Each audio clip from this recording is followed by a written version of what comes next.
ድንገተኛ አደጋ ተፈጠረና በዛ ጉዳይ ትንሽ አረፈድኩ። የቱ ጋ ነው?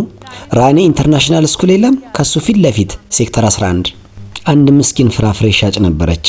ወንዶች እኮ ማን ያስረዳቸው መኪና ለመንዳት እንጂ ለማብረር ማን ሰጣቸው? የሆነ ቢጫ ቀሚስ የምትለብስ ረጃጅም ጸጉር ያላት ልጅ ናት እንዴ? አዎ። እንዴት አወካት አንተ?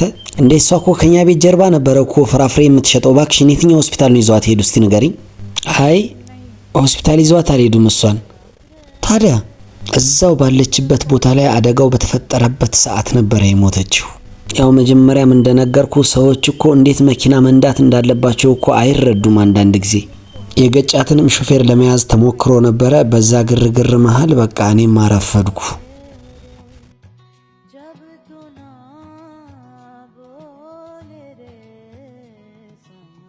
ለምንድን ነው እንደዚህ አይነት ስሜት እየተሰማኝ ያለው? የሆነ ነገር እኔ ጋር የነበረና አሁን ግን ምንም ነገር እንደሌለ ለምን ተሰማኝ?